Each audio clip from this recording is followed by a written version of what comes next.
Arkane is a video game studio that is renowned for intricately designed and generally high-quality games. Whether we are discussing Arkane Lyon or Arkane Austin, this Microsoft-owned ZeniMax subsidiary, God, ain't consolidation complicated, has developed some big critical hits over the last 10 years. After all, Arkane created 2 Dishonored titles, Prey and Deathloop, all games that featured unique gameplay conceits with an emphasis on stealth, finding powerful items, using the environment to your advantage, and having supernatural abilities that generally always made for a very rewarding gameplay experience. They were good games, and with that pedigree, there was a general excitement over what Arkane was going to do next. There was hype. Unfortunately, Arkane's most recent game did not live up to that standard. Unfortunately, Arkane created Redfall, a horrible cooperative multiplayer first-person shooter where you choose between 4 different characters who all have their own unique attributes and then go on to fight vampires, which admittedly, that could have been good. After all, ever since Valve's Left 4 Dead released in 2008 and Gearbox's Borderlands released in 2009, there has both been a void of other 4-player cooperative multiplayer shooter franchises where you and your companions combat supernatural enemies, i.e. Left 4 Dead and Left 4 Dead 2, or other franchises that had a class-based 4-player co-op experience, i.e. the Borderlands series. Which was weird because the Left 4 Dead and Borderlands games ruled and really deserved to have their own genre of games on par with roguelikes and Souls-likes. I mean, they should have been the Left 4 Dead-like, or the Border-like. Though the Left 4 Dead series had a few poor imitators, some of which were released by Turtle Rock Studios, which was the same developer at Valve that created the Left 4 Dead franchise, but has now since been independent from Valve for over 10 years, and the Borderlands franchise spawned many sequels and spin-offs and is part of the looter-shooter genre, so there is that. Yet, for whatever reason, despite the critical and commercial successes of the Left 4 Dead and Borderlands franchises, we ultimately have not and did not receive many games or franchises comparable to those series in terms of style and quality, with games trying to capture the Left 4 Dead or Borderlands magic overall missing the point of what made those games work. They failed even though there was a pre-established Left 4 Dead or Borderlands blueprint that these developers could have worked from, i.e. a blueprint called Left 4 Dead and Borderlands. And Redfall was one of these failures. After all, the title feels as if Left 4 Dead's environments, characters, and storytelling were fused with Borderlands squad mechanics and Arkane's stylistic penchant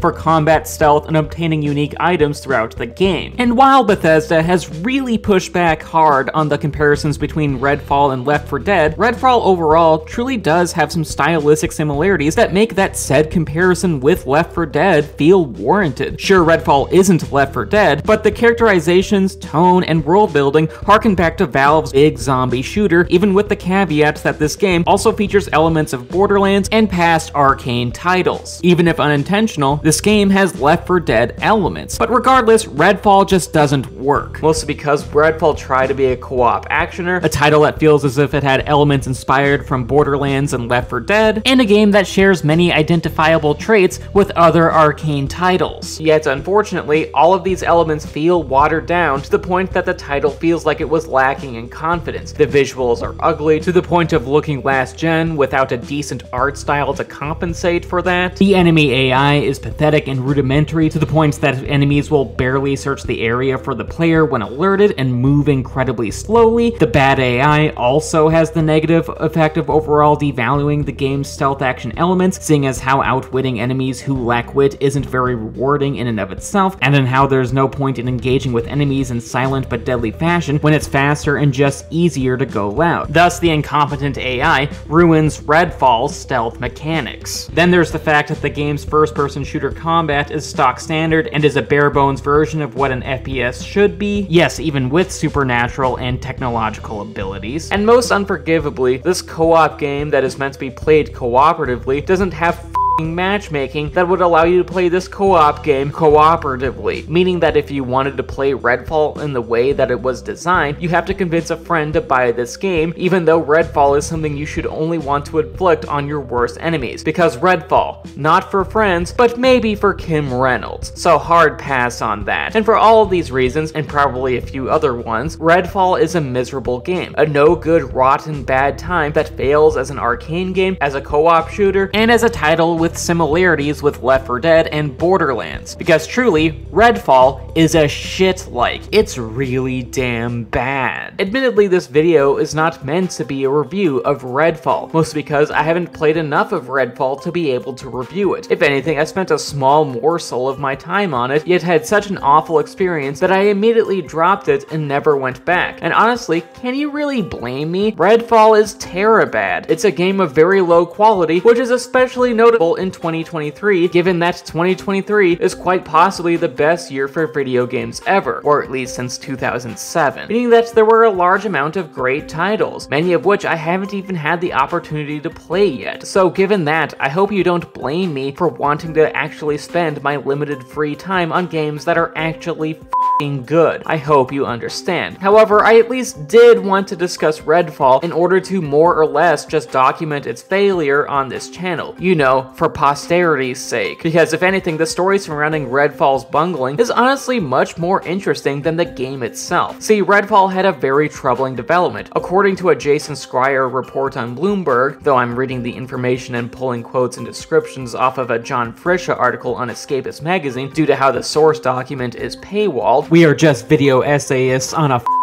budget here. To quote, development of Redfall began in 2018 at Arkane Austin as parent company ZeniMax was quietly looking to sell itself and was encouraging its studios, which also includes the likes of Bethesda and id Software, to create games as a service projects like Overwatch. Microtransactions were intensely encouraged, end quote. Thus, to quote, Redfall was pitched as a multiplayer arcane game, end quote. But Redfall immediately ran into problems on the development end. For one thing, to quote, management kept offering conflicting visions of what the game would and should be, resulting in developer confusion about what they were creating. How to reconcile single player and multiplayer within an arcane game was never really resolved either, end quote. This tracks given that, as stated before, Redfall played like an incongruous mess akin to the inside of an uncooked sausage, meaning that from the get-go, Redfall had an inconsistent vision, and in the final product, that said inconsistency really shows. It's not a very cohesive experience. Additionally, Redfall's development team was way too small for what the game was attempting to do. In fact, to quote, Arkane Austin employed fewer than 100 people, which had been enough to make a single-player game like Prey, but was not a healthy number for developing a large multiplayer game with microtransactions to manage. Outsourcing work to other studios was reportedly not enough to alleviate the strain, end quote. And to add insult to injury, new applicants who could have supported Redfall's team were discouraged from joining Arkane Austin, mostly because ZeniMax doesn't offer industry competitive salaries, and for the fact that many of these applicants were generally more interested in developing single-player games. You know, the shit that Arkane is actually good at, rather than multiplayer live service titles. You know, the shit that Arkane clearly is not good at. And for these reasons, as well as a few others, Arkane Austin's morale was at a company low. Even though the studio eventually shed the microtransactions and live service elements from Redfall, that wasn't enough to prevent employees from having the desire to get outie. In fact, over the course of Redfall's development, approximately 70% of Arkane Austin's staff that had worked on Prey left the studio, proving that Redfall's development was, to put it scientifically, a shit show, and one that didn't overall result into an overall satisfying gaming experience upon release. Because truly, Redfall is easily one of 2023's biggest blunders, and knowing the behind-the-scenes troubles helps explain why. Microsoft was very cognizant of Redfall's failure. After all, Microsoft acquired ZeniMax and its many subsidiaries back in 2020, and one of those subsidiaries was Arkane, who at the time was still in the middle of the development process on Redfall. And Microsoft was pretty hands-off on this title, letting Arkane Austin to work more independently here. A decision that, at least in this instance, was a critical mistake, because to be clear, Redfall needed some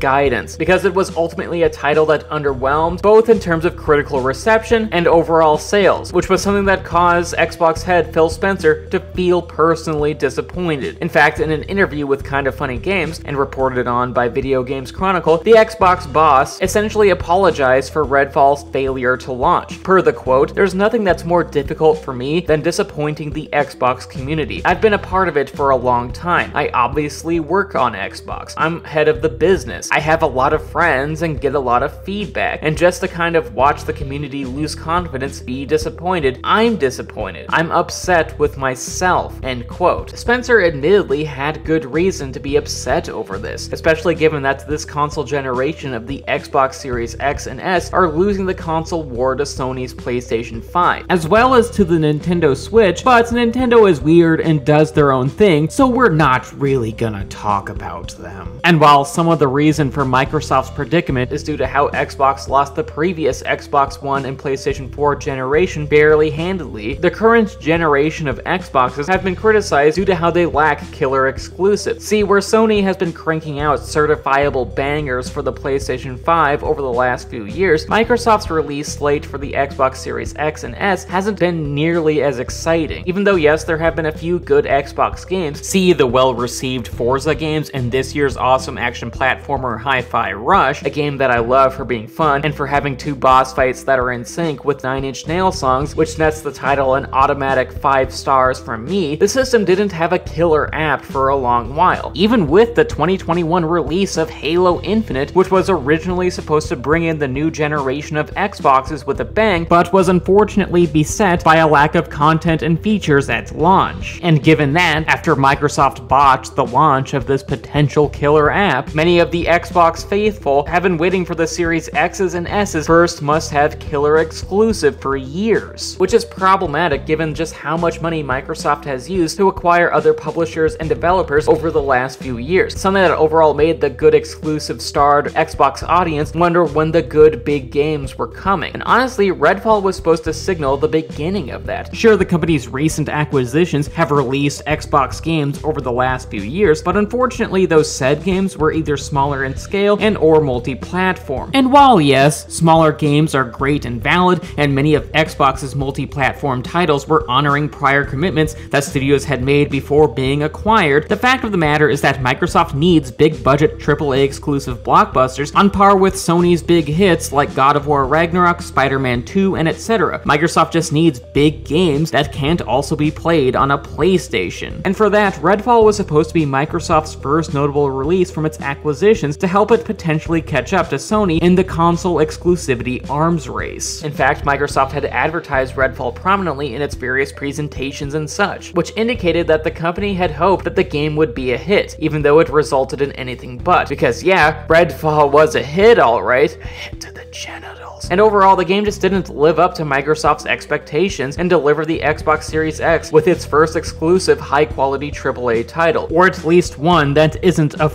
Forza game. And while Bethesda's better-reviewed Starfield helped pick up the slack a few months later, Redfall was still an unfortunate blunder. It was a notable failure. So what's the lesson? Well, I think there's a couple things to learn here. Firstly, developing studios shouldn't go too far outside their wheelhouses. While yes, it's okay to want to try something different and grow as artists, a studio like Arkane, one that is renowned for single-player experiences, shouldn't have tried to dive headfirst into developing a cooperative multiplayer game like Redfall, considering it's a totally different genre of game that they have little to no experience in creating, as well as a type of title that needs way more people working on it than the staff that Arkane had on hand. Because truly, 100 people is not a big enough team for a AAA multiplayer title. And secondly, Redfall is an instance where studio oversight by Microsoft would have been very beneficial. Sure, I know it's always tempting to be 100% against studio oversight and allow artists to have creative autonomy. Hell, AAA publishers that routinely make games worse by shoving microtransactions, in-game economies, and live service elements in titles that would be better off without them is proof enough that the money men should generally stay out of the artist's lane. But with that being said, when a project is as mismanaged, chaotic, and disorganized as Redfall's was, when even the people working on the game hope Microsoft would mandate that the project be rebooted or even shit-canned, that's a sign of a